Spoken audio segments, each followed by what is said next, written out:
नमस्कार दोस्तों, जैसा कि हम सभी को पता है, लगभग 1 महीने पहले नारकोटिक्स कंट्रोल ब्यूरो ने रिया चक्रवर्ती नाम की एक एक्ट्रेस को पकड़ा था और ड्रग्स पेडलिंग, ड्रग्स फाइनेंसिंग के केस में उनको बायकुला जेल भेजा गया था। कल 1 महीने बायकुला जेल में व्यतीत करने के बाद रिया चक्रवर्ती को फाइनली बॉम्बे हाईकोर्ट ने जमानत दे दी, जमानत पर रिहा किया और कुछ तल्ख टिप्पणियां भी की हैं। उन तल्ख टिप्पणियों पे नहीं जाएंगे दोस्तों। आज रिया चक्रवर्ती का मुद्दा केवल इसलिए महत्वपूर्ण है क्योंकि मैं आपको ये दिखाने आया हूं कि किस तरीके से हमारे देश के प्राइम टाइम मीडिया ने पिछले कई महीनों से देश की हर बड़ी न्यूज को, हर बड़े मुद्दे को छुपाने के लिए रिया चक्रवर्ती का इस्तेमाल किया।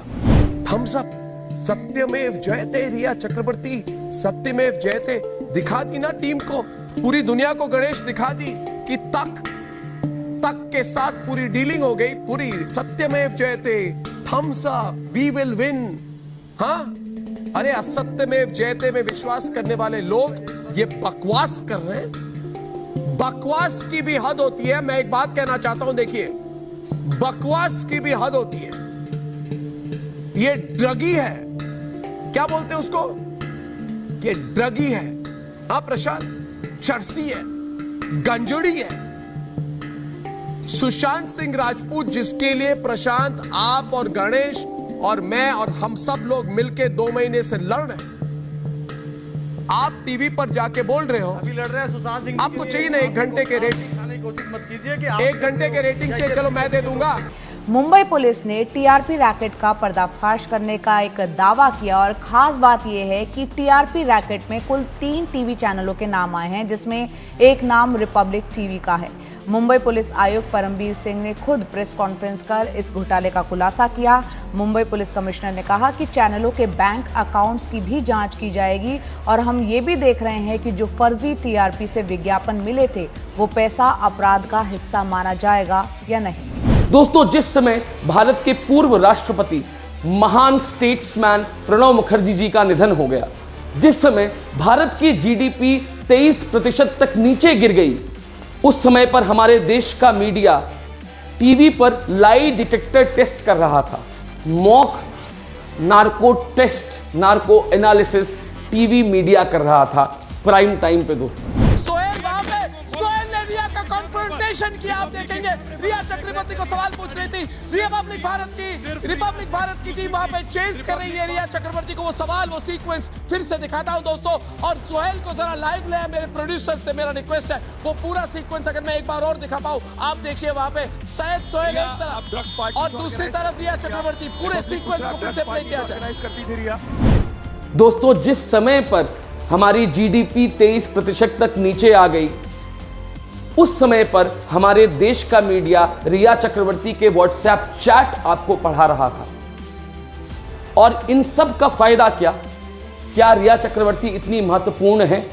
मेरे हिसाब से नहीं दोस्तों। रिया चक्रवर्ती का महत्व केवल एक केस में है, लेकिन ये जो मुद्दे हैं, चाहे वह जीडीपी का मुद्दा हो, चाहे वह बढ़ती बेरोजगारी का मुद्दा हो, चाहे कोरोना वायरस संक्रमितों का मुद्दा हो, चाहे कोरोना वायरस से हो रही निरंतर मौतों का मुद्दा हो, चाहे हमारे देश की डूबती हुई इकोनॉमी का मुद्दा हो। हम अर्थव्यवस्था के ग्राफिक्स दिखा रहे हैं क्योंकि ये भी एक बहुत बड़ी चिंता होनी चाहिए संबित जी। देखिए, कोरोना काल में जिस तरह से हिंदुस्तान के जीडीपी में हमने गिरावट देखी है, हम आपको कंपैरिजन में तमाम देशों को दिखा रहे हैं। चीन को एक तरफ देखिए, लेकिन सवाल यह है कि भारत का जो इस वक्त परेशानी का सबसे बड़ा कारण है वो ये परिस्थिति है सर। देखिए, या फिर फार्मर्स बिल का मुद्दा, 3 काले कानून, ये काले कानून संसद में पास भी करा दिए गए, मुझे और आपको पता नहीं चला। क्यों? क्योंकि हमारे देश का मीडिया रिया चक्रवर्ती में व्यस्त था। उसको इन काले कानूनों से कोई लेना देना नहीं, उसको मजदूरों से, किसानों से कोई लेना देना नहीं। दोस्तों, इन 3 कानूनों को लागू करने की क्या जरूरत है? क्या जल्दी थी? जब it the bill is passed. The bill is passed. प्रधानमंत्री कहते हैं कि किसानों के लिए कानून बनाए जा रहे हैं। एक ऐसा अनोखा कानून है जहां किसान के ऊपर कोई बंधन नहीं होगा। और अगर किसान इस कानून से खुश है तो पूरे देश में किसान आंदोलन क्यों कर रहा है? पंजाब का हर किसान आंदोलन क्यों कर रहा है? लक्ष्य समझिए, कठिन बात नहीं है। आपकी जमीन और आपका पैसा हिंदुस्तान के 2-3 सबसे बड़े अरबपति चाहते हैं। दोस्तों, रिया चक्रवर्ती के मुद्दे को केवल इसलिए तूल दिया गया ताकि हमारा मीडिया बाकी महत्वपूर्ण मुद्दों से आपका ध्यान भटकाए रख सके। आखिर क्यों नरेंद्र मोदी जी की केंद्र सरकार ने लॉकडाउन के समय 3 अध्यादेश लाए, उन अध्यादेशों से ये काले कानून बनाए जिन काले कानूनों से किसानों का सारा हक मारा जाता है। दोस्तों, इन काले कानूनों की सच्चाई मैं आपको बताऊं, इन काले कानूनों के चलते किसानों को एमएसपी नहीं मिलेगी। दोस्तों, इन काले कानूनों से खेती का जो सेक्टर है उसको प्राइवेटाइज कर दिया गया। दोस्तों, इन काले कानूनों से पल्सेस, सीरियल्स, खाने की बाकी और भी चीज़ें जो हैं उनको एसेंशियल कमोडिटीज़ एक्ट से हटा लिया गया, जिसका कि ये मतलब है कि कल को कोई भी बड़ा कॉरपोरेशन कितनी भी मात्रा में इन पल्सेस का यानी कि दाल का, चावल का, गेहूं का अपने यहाँ पे संग्रहण कर सकता है और मैं और आप कुछ बोल नहीं पाएंगे। इससे काला बाजारी बढ़ेगी। दोस्तों, एपीएमसीज को खत्म कर दिया सरकार ने। एपीएमसीज यानी कि एग्रीकल्चर प्रोड्यूस मार्केटिंग कमेटी, यानी कि जिसको आप अनाज मंडी के नाम से भी जानते होंगे। ये अनाज मंडी दोस्तों केवल पंजाब में दोस्तों 33,000 कमीशन एजेंट्स हैं। उन 33,000 कमीशन एजेंट्स के लगभग 50,000 सपोर्ट स्टाफ हैं और उनके अलावा लगभग 3 लाख मजदूर हैं जो इन मंडियों में काम करते हैं। तो केवल पंजाब में दोस्तों 4 लाख नौकरियां जो हैं, 4 लाख रोजगार जो हैं वो इन काले कानूनों से छीन लिए जाएंगे। क्या सरकार के पास इन काले कानूनों से छिने हुए रोजगारों को वापस लौटाने का कोई भी तरीका है? नहीं दोस्तों, किसानों की एमएसपी उनको नहीं मिलेगी। दोस्तों, किसानों को कॉन्ट्रैक्ट फार्मिंग में ढकेल दिया जाएगा। क्या इससे बचाने का कोई भी तरीका है सरकार के पास? नहीं दोस्तों, लेकिन हमारे मीडिया ने आपको क्या दिखाया? क्या मीडिया ने यह दिखाया? नहीं, मीडिया ने दिखाया कि रिया चक्रवर्ती व्हाट्सएप चैट में बोल रही हैं भुवनेश्वर का माल बहुत अच्छा है।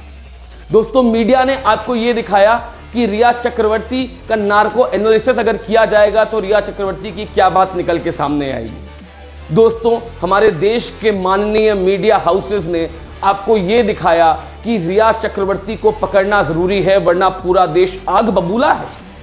बस कुछ ही देर में जहां रिया चक्रवर्ती जेल की सलाखों के पीछे होंगी, रिया चक्रवर्ती जेल की सलाखों के पीछे होंगी और ये बिल्कुल क्लियर है कि बहुत जबरदस्त एविडेंस एनसीबी को मिले रिया चक्रवर्ती के खिलाफ, जिसमें सबसे अहम है प्रोक्योरमेंट का, यानी ड्रग्स खरीदने, ड्रग्स बेचने और बॉलीवुड से भी इसके कनेक्शन जुड़ते हुए नजर आते हैं। और हम बस कुछ देर में आपको दिखा रहे हैं, देखिए कुछ देर में आपको दिखा रहे हैं कि बस यहीं पर वीडियो कॉन्फ्रेंसिंग के जरिए कोर्ट में इंट्रोड्यूस किया जाएगा रिया चक्रवर्ती को और इसके बाद शुरू होगा रिया चक्रवर्ती की जिंदगी का नया सफर जो जाएगा सीधे जेल तक।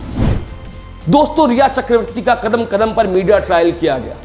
मैं मीडिया के खिलाफ नहीं हूं और ना ही मैं रिया चक्रवर्ती का सपोर्टर, लेकिन मेरा यह मानना है कि जो हुआ उसकी सजा कानून देगा।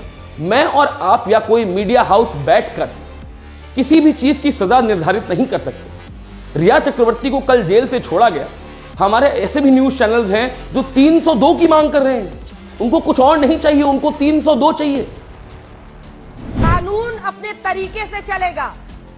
विद्या 302 मांग रहे थे, 420 का मामला आ गया सामने।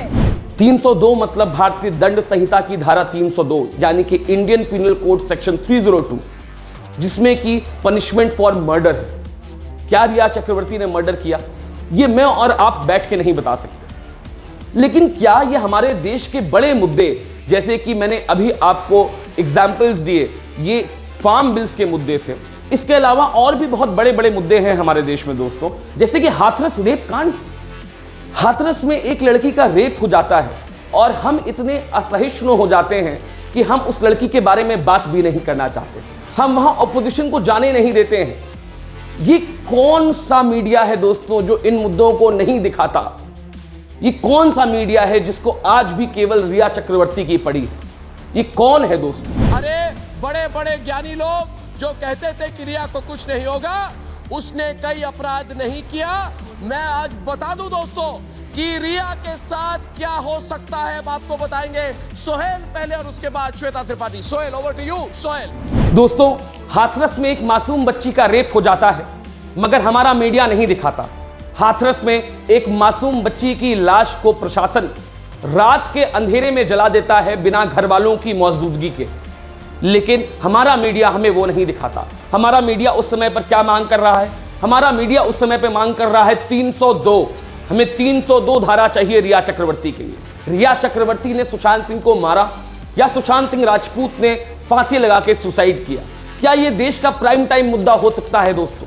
वो भी लगभग पिछले 90 दिनों से। न्यूज़ चैनलों और मदारी के खेल में एक अंतर होता है।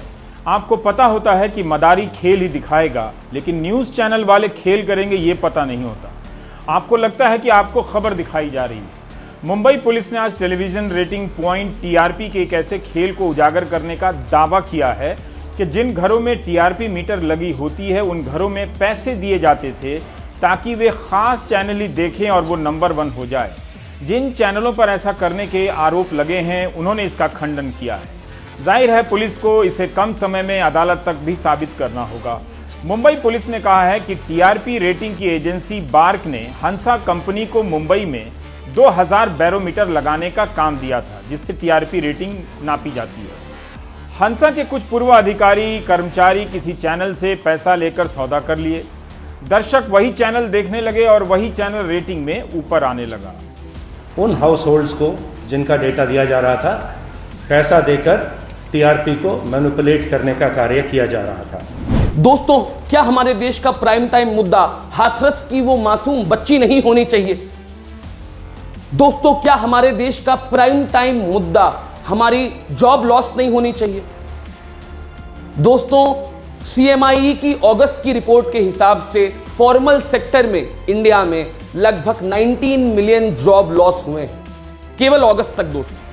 उसके अलावा इनफॉर्मल सेक्टर में कितने ही जॉब लॉस हुए, इसका हमारे पास कोई डेटा नहीं है। जैसा कि हमारी गवर्नमेंट ने भी कहा कि हमारे पास डेटा नहीं है। भैया, हम डेटा नहीं दे पाएंगे, जो मांगना है मान लीजिए। Let's just take a look at the graph on your screens right now. In the United States, the GDP growth between April and June was at 1.5% last year.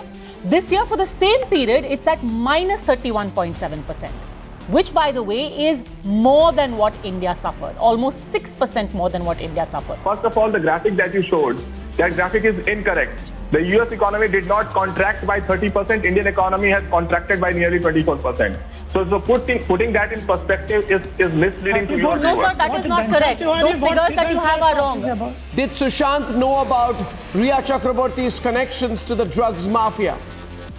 Is that why the Bollywood and political links to the drugs mafia eliminated him? तो हमारे media ने क्या मांगा? हमारे media ने मांगा 302। हमारे media को हाथरस में इंटरेस्ट नहीं है। हमारे मीडिया को, हमारे बिके हुए मीडिया को इकोनॉमी में और जॉब्स में इंटरेस्ट नहीं है दोस्तों। उसको इंटरेस्ट है केवल 302 में, नार्को एनालिसिस में। टीवी पर मॉक नार्को एनालिसिस चलाए जा रहे हैं। क्या है? कैसे देश में रह रहे हैं हम? हमारे देश को कहां लेके चला गया है ये मीडिया?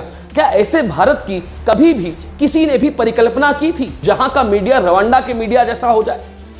दोस्तों, यही रवांडा के मीडिया ने एक समय पर किया था, जिस समय रवांडा ने एक भयानक नरसंहार झेला था।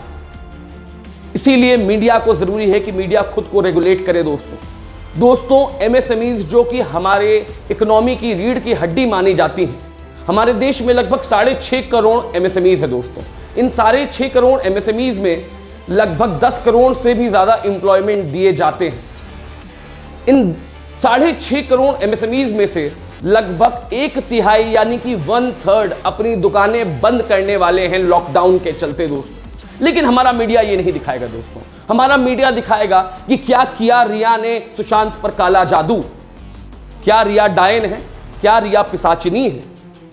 हमारे मीडिया को रिया चक्रवर्ती में इंटरेस्ट है दोस्तों। हमारा मीडिया डिजिटल रफेल में बैठ के, डिजिटल कॉकपिट में बैठ के डिजिटल रैलियों को कवर कर सकता है, लेकिन हमारा मीडिया आपको कभी भी सच्चाई नहीं दिखा सकता। ये बिका हुआ मीडिया हमारे देश को एक गर्त में लेकर जा रहा है। दोस्तों, आज इकोनॉमी लगभग 23% तक नीचे गिर गई है। कंस्ट्रक्शन सेक्टर में लगभग 50% तक का डाउनफॉल हुआ है। होटल और टूरिज्म सेक्टर में लगभग 47% तक का डाउनफॉल हुआ है। मैन्युफैक्चरिंग सेक्टर में लगभग 40% तक का डाउनफॉल हुआ है दोस्तों। लेकिन हमारा मीडिया क्या दिखा रहा है? हमारा मीडिया दिखा रहा है कि क्या रिया ने बना लिया सुशांत के प्यार को हथियार। ये कोई प्राइम टाइम डिबेट है दोस्तों। और एक महाशय थे जिन्होंने एक बड़े रेपुटेड न्यूज चैनल पे प्राइम टाइम डिबेट के समय कोशिश की कि वो जीडीपी के मुद्दे पे बात करें, मगर वहां के जो हमारे प्राइम टाइम बड़े बड़े 2 न्यूज एंकर्स थे, उन्होंने तुरंत उनको झाड़ दिया कि नहीं भाई, ये हमारा मुद्दा नहीं, हमारा मुद्दा रिया है। जीडीपी हमारा मुद्दा कैसे हो सकता है? उन्होंने साफ साफ बोल दिया कि अगर आपको जीडीपी के बारे में बात करनी है तो किसी और न्यूज चैनल पे चले जाइए या सुबह का मॉर्निंग न्यूज़पेपर पढ़िए अगर जीडीपी में इतना इंटरेस्ट है तो। लेकिन हमसे जीडीपी वगैरह की बात मत करिए। जीडीपी क्या होता है? रिया जरूरी है दोस्तों। रिया इतनी जरूरी है कि देश के सारे बड़े इंपॉर्टेंट मुद्दे आज साइडलाइन किए जा चुके हैं। रिया इतनी जरूरी है कि देश के सारे बड़े इंपॉर्टेंट मुद्दे आज ताक पर रख दिए गए हैं। केवल रिया चक्रवर्ती की बात हो रही है। रिया चक्रवर्ती के घर के बाहर एक जोमैटो या स्विगी का आदमी डिलीवरी भी करने जाता है तो उसका खाना खोल के देखा जाता है। रिया चक्रवर्ती दोस्तों, रिया चक्रवर्ती इतनी इंपॉर्टेंट हो गई हैं कि दिन भर रात भर मीडिया चैनल्स वाले माइक ले लेके, कैमरा ले लेके रिया चक्रवर्ती के घर के बाहर खड़े हुए हैं। क्या उनकी कोई प्राइवेसी नहीं है? क्या रिया चक्रवर्ती ही एक मुद्दा रह गई हैं इस देश में? इस देश में हजारों, सैकड़ों, करोड़ों मुद्दे हैं दोस्तों, जिनको हमारा मीडिया कभी नहीं दिखाता। हमारा मीडिया नहीं दिखाएगा कि किस तरीके से मजदूरों और किसानों के पेट पर लात मारी जा रही है इन 3 फार्म बिल्स, इन 3 काले कानूनों के द्वारा। ये हमारा मीडिया कभी नहीं दिखाएगा दोस्तों। हमारा मीडिया कभी नहीं दिखाएगा दोस्तों कि किस तरीके से इकोनॉमी हमारी जर्जर अवस्था में पड़ी है। विशेषज्ञ कह रहे हैं, मैं नहीं कह रहा हूं, विशेषज्ञ कह रहे हैं कि आने वाले कई साल लग जाएंगे हमें इस जीडीपी की गिरावट से उभरने में। हमारी अर्थव्यवस्था की जो हालत इतनी चरमराई हुई है, उसके पीछे आखिर कारण क्या है? वो आंधी में निष्ठा की गाना है ना, इस मोड़ पे जाते हैं कुछ सुस्त कदम रथ के, कुछ तेज कदम बाहें। वही इसका बहुत अच्छा समरी है। तो ना कोरोना की समस्या टली है, ना हमने ऐसे एक्शन लिए हैं पहले जिससे इकोनॉमी को थोड़ा सा लिफ्ट मिले। हमने लोगों को बोला कि भाई जाके कर्जा लो, लेकिन कर्जा वो तभी देगा जब कोई मुनाफा हो सकता है। तो कुछ मंत्रालय में विचारधारा बहुत स्पष्ट है, वित्त मंत्रालय में नहीं। तो जो केंद्र सरकार है वो छोटा होता गया और ग्रोथ कम होती गई। हालत ये पहुंच गया कि हम 5% से नीचे पहुंच गए थे कोरोना से पहले। तो ये थी सुस्ती। रिजर्व बैंक ऑफ इंडिया ने भी ये बात मानी है दोस्तों।